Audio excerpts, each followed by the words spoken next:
Rolo to the rescue. Now this is again the same developer, Victor Dean again. But this was, I think, 1993. I suppose we'll find out in a minute. Oh no, it's still 92. Okay. Not a James Bond game, clearly. Totally different thing. Kind of trying to still aiming at the kids audience mostly, but it's a totally new IP. And this, compared, in contrast with like James Bond 2, which is actually quite popular, this one didn't really make much, didn't really have much an effect on the industry. Nobody really knows about this game as far as I can tell.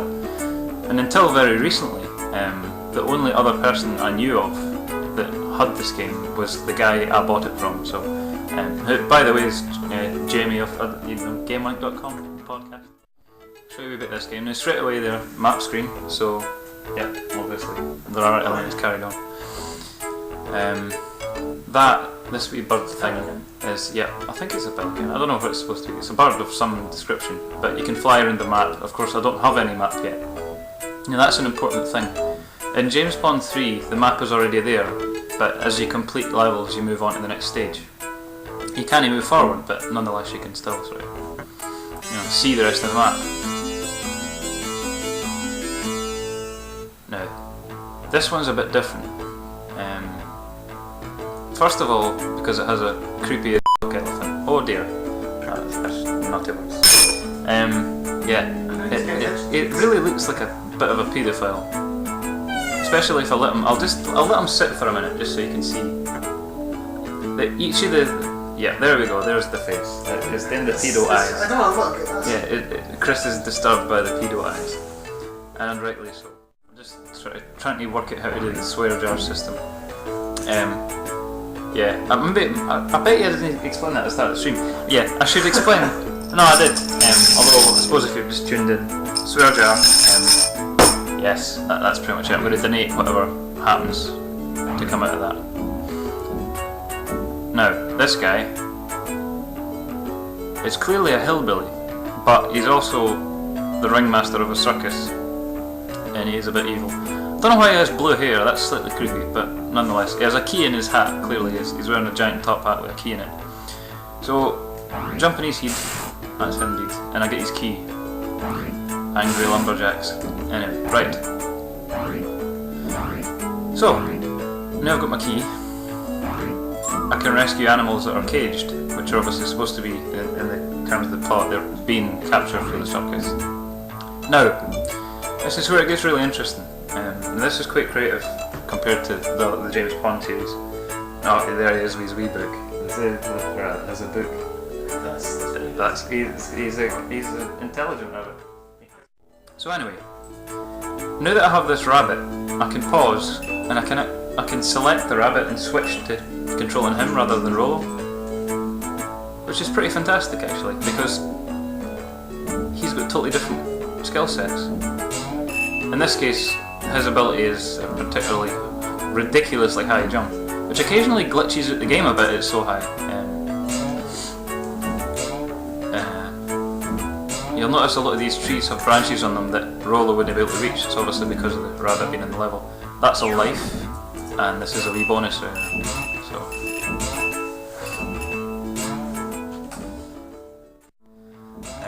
Obviously nowadays the points thing doesn't really happen. It was kind of just a remnant of the arcade days, which I'm kind of glad is basically gone at this point.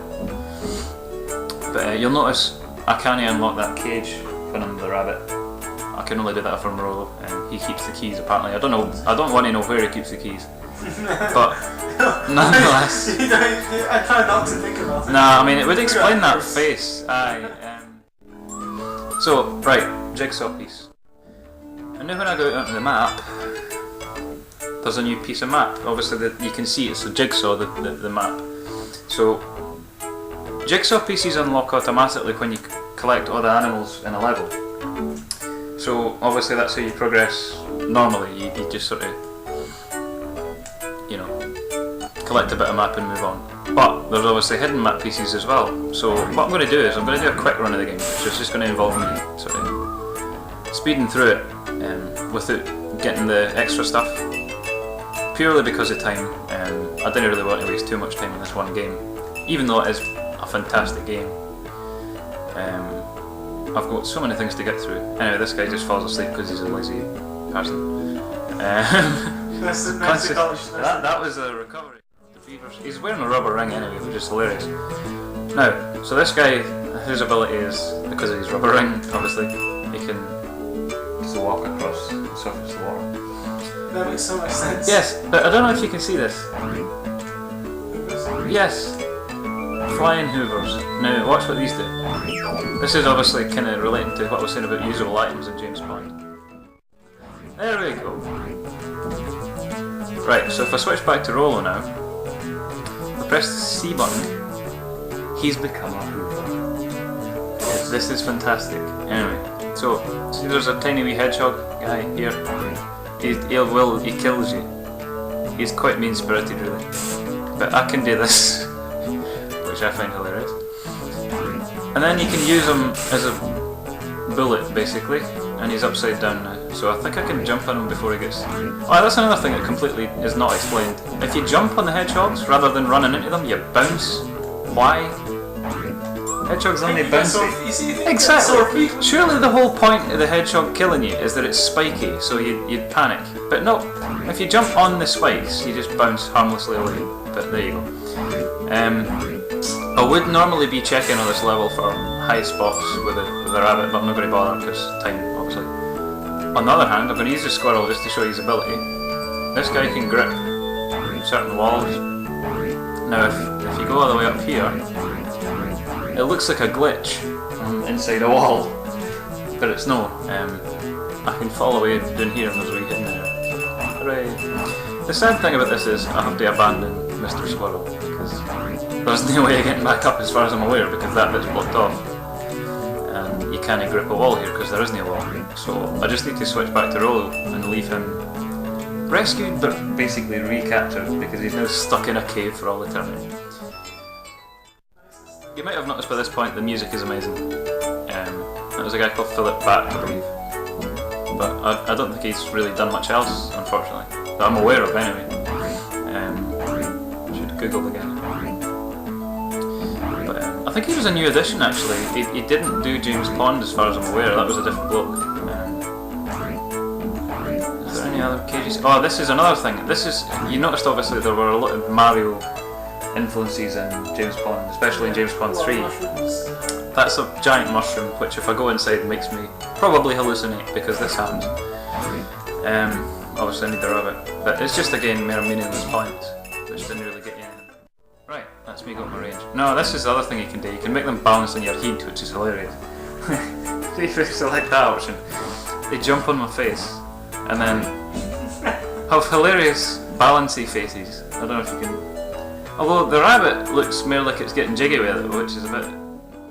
Yeah. So I'll get this guy. This guy, you've still not seen his ability, have you? Mere hedgehogs. Hooray! Hedgehogs. Except they kill you, so not hooray. Space. Yeah, I don't know, I think it's a troll. Is it not a troll? Well, it's not. It's actually just using... Oh, right, well, exactly. This is an animal that digs, and he's using a digging implement. And then you had the beaver guy, or whatever he is. Is he a beaver or not? Or I don't know, beaver. Beaver. But he had a rubber ring. So the only one that actually uses its innate abilities is the rabbit. That's a washing machine. Oh, and I just shrunk. I don't know. And this is the obligatory minecart. Oh. I love the minecart bits in these games. Minecarts have...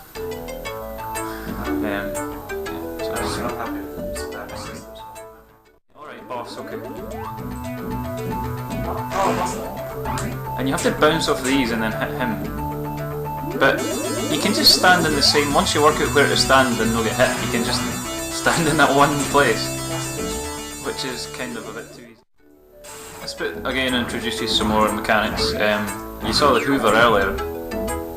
This is basically the same idea. Oh dear, I just died, for God's sake. I can shoot water at guys, and it's quite fun. Oh look, here's a bouncy one. See Chris? Bouncy. Whee! It's like a trampoline. It actually has physics. This is this is an early example of a game having good physics. There we go. Because if I let go, it does that, and then it's quite hard to time it so that it's quite realistic actually. Realistic for a giant elephant and a tiny elephant actually. Exactly. That Chris, as a physicist, you know this is. He's a physicist, right? This is accurate physics. Right, there we go. Helium. See? Itchy. It even has that. That's pretty good. Physics and chemistry in one level. Now look at Rolo. I don't know if you can see him there. He's like a bear trap, but there's a wee guy inside.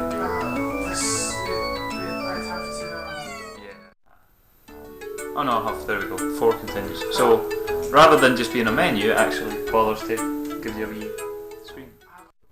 Right, this guy is a lot harder. I mean, seriously, compared to the last couple of bosses, it's ridiculous.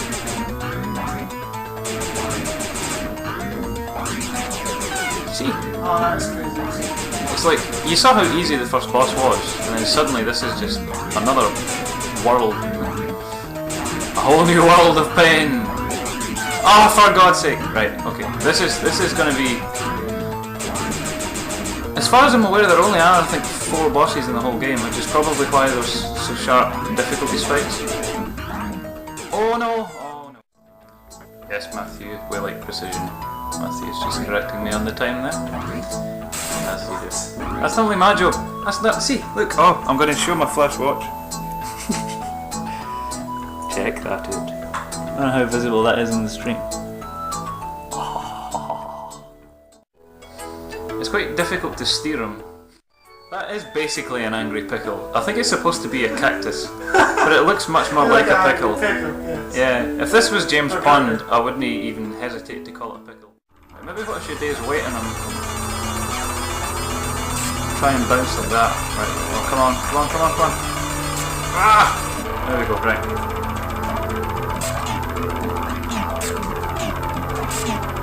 Not a bit now. There we go. Apologies, I was so awful at that. Do you remember James Pond in 3, how he looked? And he had his wee vehicle. Yes. Well. Yep. It's a space rocket. Of course it is. What else would it be? Yep, and film fans rejoice. You may notice that the moon here looks quite cheesy. There is a reason for this. It's made of cheese. Cami! Oh god, I didn't say the word right. I meant cameo. Cameo time. That makes it so much worse. There we go. James Pond in Rolo to the rescue. I got quite excited about that when I first discovered it. That's the final boss, which isn't actually that interesting, it's just excruciatingly hard. It's basically just firing lasers at you. It's kind of, yeah.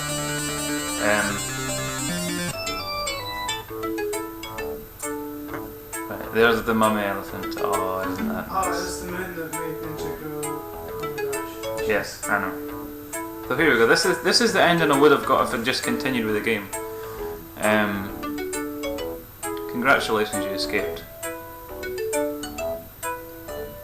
Just let you read this.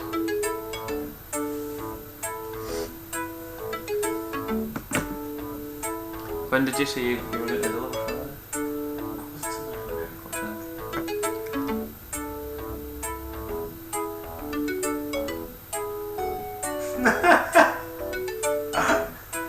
Yeah. I remind you, this is a children's game.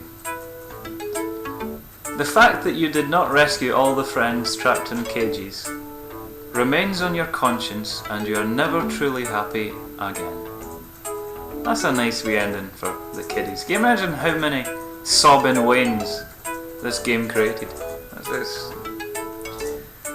It's one of the best things I've ever seen in a game. Anyway, that's the bad ending, obviously. That just finishes there. Tells you, it doesn't say game complete, it says game over, and then tells you your score. and then your percentage. So in that case, in that save, it was 57%. However, I'm now going to show you the good ending. So this is if I'd done absolutely everything, collected all the extra pieces and so on, and saved all the animals in those levels.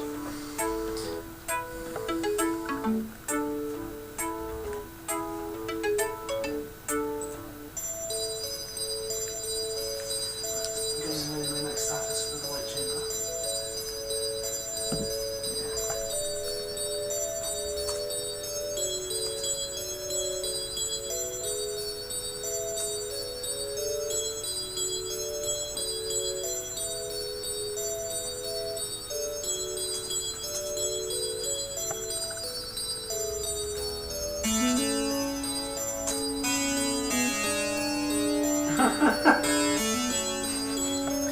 Yeah, David Attenborough just got name checked in a 1991 game. 92, sorry.